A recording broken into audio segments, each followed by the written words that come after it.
여러분 안녕하세요. 분류 심사론 3주차 강의죠. 잘 지내셨나요? 며칠간 비가 내렸었는데 그 비 덕분에 경북 강원 쪽에 울진 삼척 이제 비도 완전히 대형 산불들도 전부 이제 마무리가 됐죠. 그래요. 좋은 비가 온 것 같아요. 겨울 가뭄 끝에 농사에도 큰 도움이 되고 또 비가 오랫동안 안 오면은 마음도 좀 메말라 가는 것 같지 않나요? 아재 개그 하나 하고 시작할까요? 비온 뒤에 쑥쑥 자라는 게 뭔가요? 답이 있다고요? 맞아요. 쑥이에요. 비가 몇 도인지 아시는 분? 옛날 어른들은 더 잘 알고 계시는데. 노래 속에 있어요. 비가 5도다. 비가 그래서 5도래요. 썰렁하죠? 늘 낮에 개그는. 그래요. 오늘은 분류처우 제도에 대한 이야기를 시작할 거예요. 그래서 지난주에 이야기했던 분류 개념에 대한 이야기를 다시 한번 설명하고 분류와 처우 제도, 분류처우 제도 이게 뭔지 이제 살펴보는 시간을 갖도록 하겠습니다. 자료부터 한번 볼까요?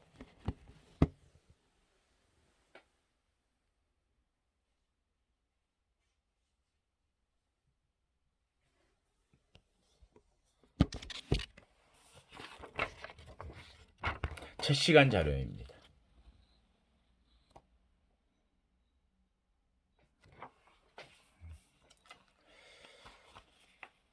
그리고 오늘 수업하면서 아직 여러분들의 리포트를 전부 받아서 제가 읽어보고 또 피드백 해주고 그럴 만한 시간적 여유가 없어서 여러분들이 제출했던 리포트에 대한 이야기는 다음 주에 조금 해야 될 것 같아요.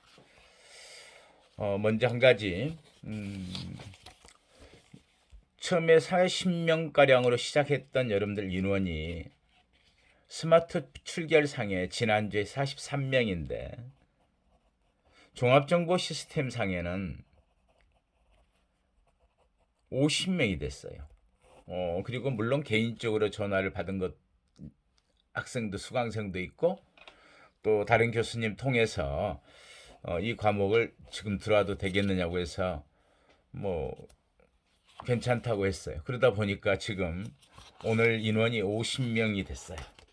많은 숫자죠. 함께 가죠. 우선 인원이 많은 관계로 여러분들의 이름을 3시간에 나눠서 불러볼게요. 김범준 잘 지냈죠? 김보경, 김연두, 김주민, 노소영, 도소연, 라두흠, 박예림, 그리고 박은경, 손경주, 경주 잘 지내죠? 손영주, 손혜인, 3명은 우리 손씨 3명은 다 4학년이네요. 여성 삼총사 4학년이에요. 범죄 교종학 청소년학 전공한 송계영, 송민서, 송지희 그리고 신지우, 안지영, 안희정, 양은서, 엄지혜. 그래요. 다른 학생들은 다음 시간에 또 이름을 불러보도록 하겠습니다.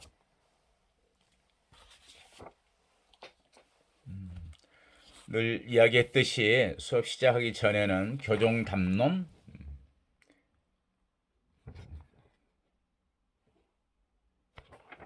오늘 한 2가지만 이야기를 하고 시작할게요. 바로 어제예요. 제 친동생이죠. 막내 동생이 있는데 전화가 왔어요. 형 어려운 일 있는데 도와줄 수 있느냐.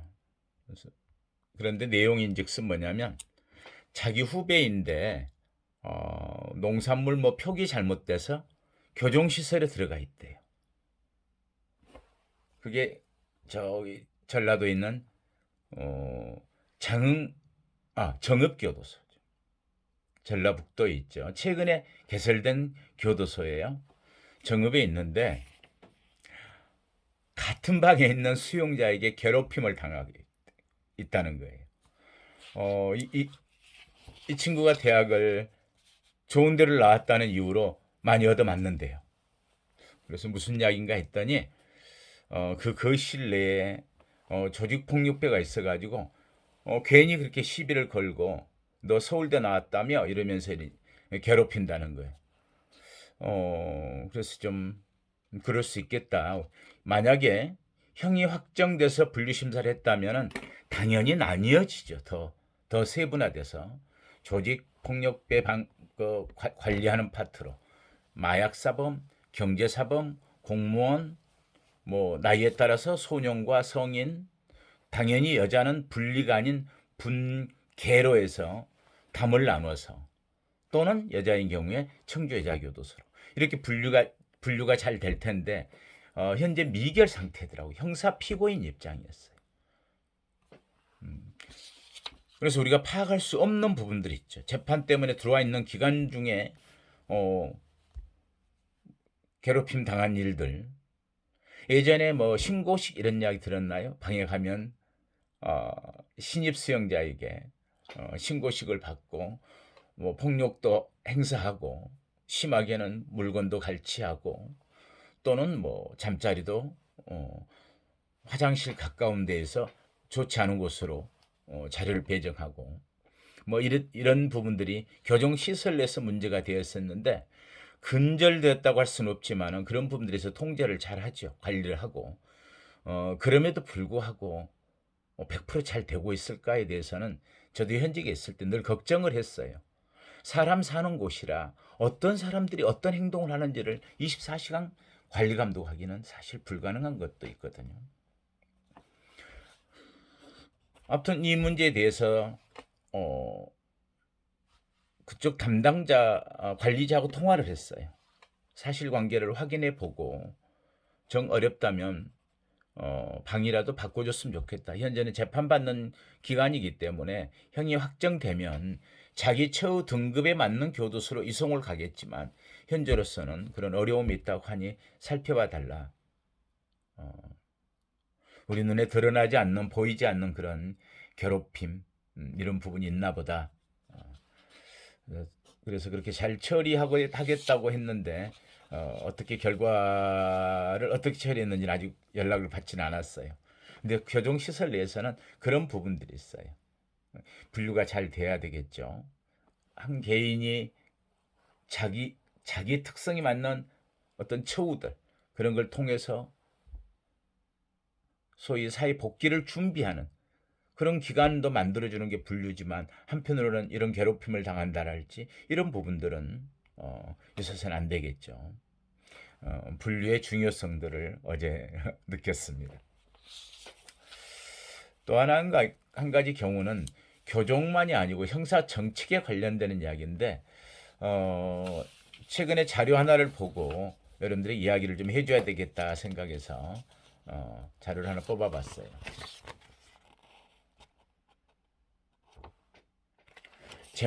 칼럼의 제목은 처벌이 범람하는 사회.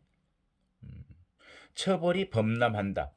어느 선을 제형 법정주의랄지 또 인도주의적인 처우랄지 또는 우리 사회에서 제사회화를 위한 구금에 있어서의 최소화랄지 이런 부분을 넘어선다는 이야기를 표현을 여자 변호사신데 그렇게 표현을 한 것 같아요.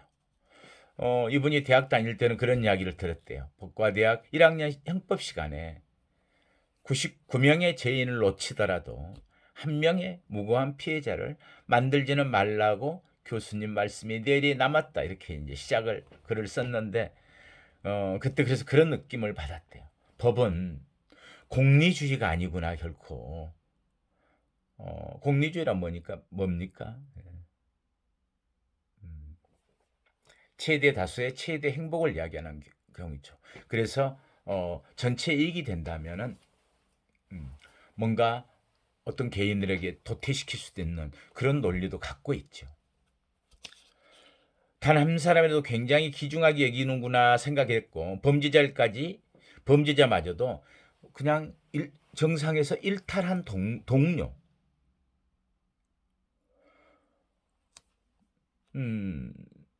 또 시민의 우리 지역 사회의 한 사람 이렇게까지 생각했고 형벌도 응벌을 뛰어넘는 포용해 주는 것들이 우리 사회가 안아주는 것들이 주 목적이라고 배웠는데 이제는 지나놓고 자기가 일을 하다 보니까 굉장히 노블한 생각이 고전적인 생각이 들었고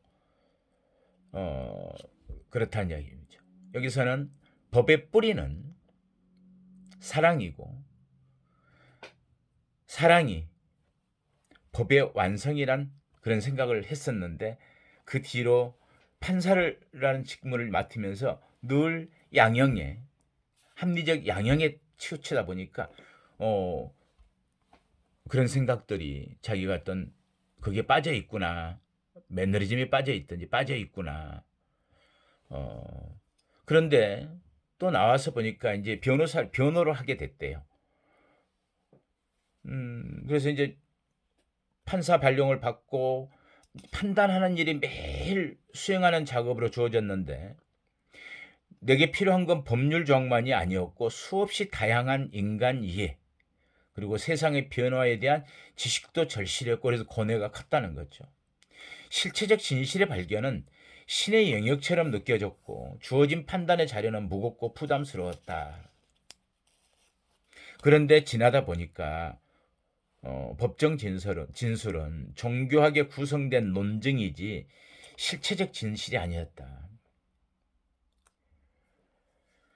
사람의 의식에 담긴 진실은 법대에서 들여다보는 게 너무 어려웠고 함부로 다룰 수 있는 영역도 아니었지만 마지막에 의지한 건 적법 절차 원칙이었었다. 그런 생각이 이제 들었다는 거죠. 그런데 우리 사회가 어떻게 됐나요? 그 뒤로 이제 변호인을 끝내고 이제 그 판사를 끝내고 이제 변호사의 업무를 맡게 되었는데 처음에는 법복을 벗어서 홀가분함이 있었는데 갈수록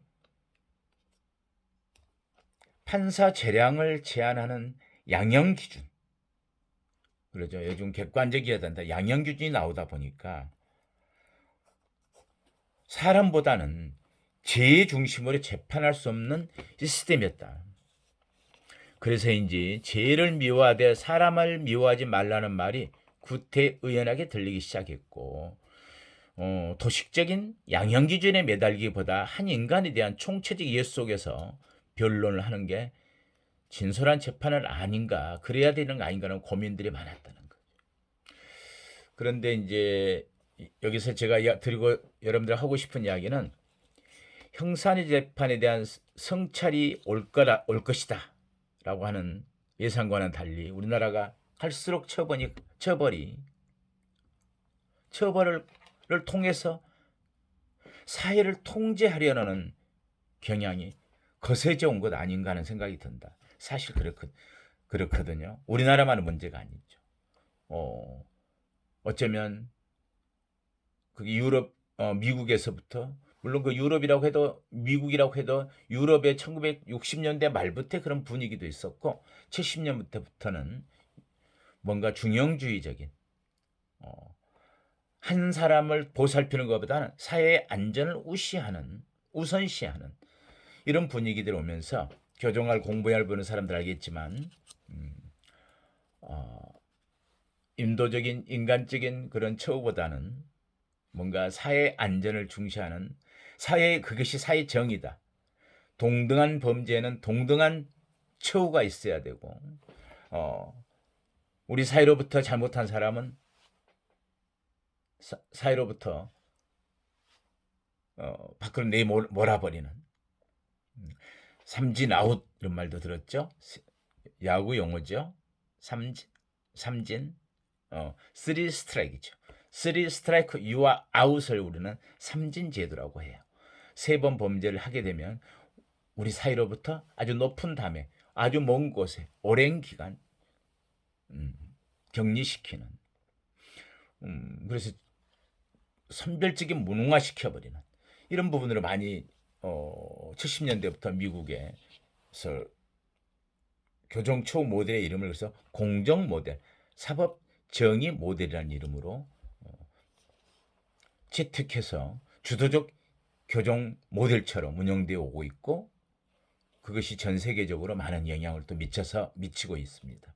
오늘날에도 그래서 형사 정책 자체가 교정 또 여러분들이 공부하는 보호관찰 모두 다 강경 노선, 소위 신응보론적인 그런 행영 사조를 보이고 있죠.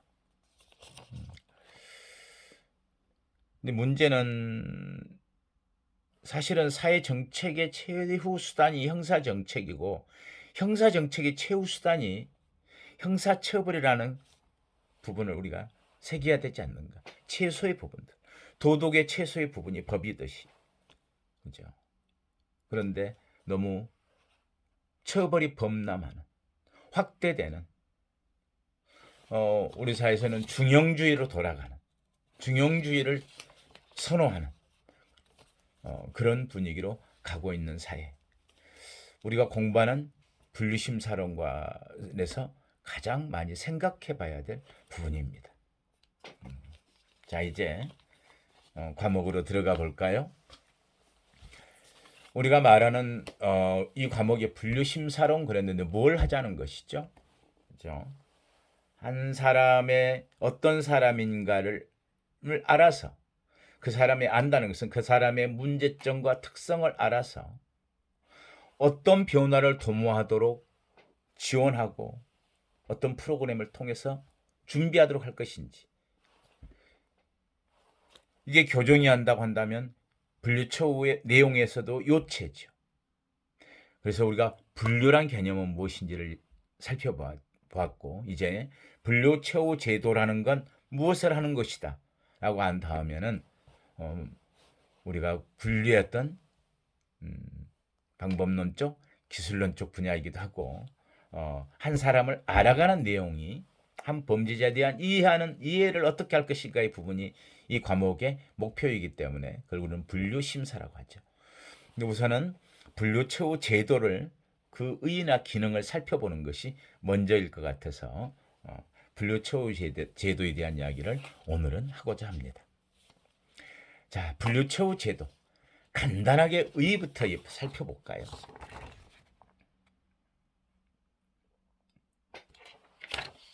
아주 명확한 이야기입니다. 분류처우 제도는 수형자 개개인의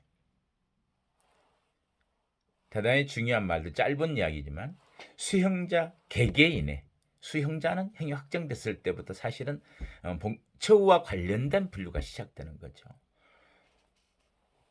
수형자 개개인의 각각 개인이에요. 특성을 과학적으로 조사 분석해서 여기서는 제가 진단 분석하여 그랬는데 과학적으로 진단 분석해서 그에 상응한 그에 알맞은 적합한 맞춤형인 그 말이 상응한 처우를 하는 것 그러한 제도 이게 분류 처우 제도. 간단하게 제가 개념 정의를 했는데 굉장히 많은 이야기를 이 한 문장은 한 권의 책과 같은 내용의 부분이라고 생각해 주시면 되겠어요. 수형자 개개인의 특성을 과학적으로 진단 분석해서 그에 상응한 처우를 한다. 우선 세 가지 단어가 섞여 있지 않나요? 거기부터 좀 살펴볼까요? 분류, 처우, 제도. 그렇죠? 분류는 여기서 말하는 분류는 범죄 분류, 범죄인 분류가 아닌 수용자 분류라고 그랬고 수용자 분류는 처우와 연관지었을 때 비로소 그 의의가 있는 것이다. 분류는 처우를 위한 것이다. 그런 이야기죠. 이건 그냥 좀 편하게 한번 들어볼까요? 제가 분류의 개념 정의를 했지만은 미국 교정협회의 분류 및 케이스워크 위원회가 제시한 분류의 목적을 한번 여러분들 들어보시면 가장 잘 이해할 수 있을 것 같아요. 여기서 말하는 분류의 개념은 미국 교정협회에서 말하는 거예요. 첫 번째는 철저한 사회 조사와 의학적, 정신의학적 그리고 심리학적인 검사와 우리도 분류 검사를 먼저 해요. 여러분들 분류 심사를 공부할 때 분류 검사, 분류 조사, 분류 심사 이런 표현을 다시 듣게 될 거예요. 심리 검사를 말하는 거예요. 분류 검사와 교육적, 직업적, 종교적인 조사와 같은 모든 가능한 기술을 통하여 개별적으로 제공된 모든 문제를 분석하는 것이다. 그 사람의 문제점을 분석하는 것이다. 또는 그 특성을 파악하는 것이다. 둘째로 이들 분석에 의해서 행하여지는 변화 있는 처우 및 훈련의 프로그램에 관한 직원의 회의 결정에 따라서 어떻게 평가할 것인지 어떤 아주 구체적으로 어떤 등급을 줄 것인지 또는 이 사람이 어떤 사람인지 무엇을 해야 할 것인지를 주관성도 개입되겠죠. 상담 같은 걸 통해서 이런 조사들 통해서 위원회를 해서 결정을 한다.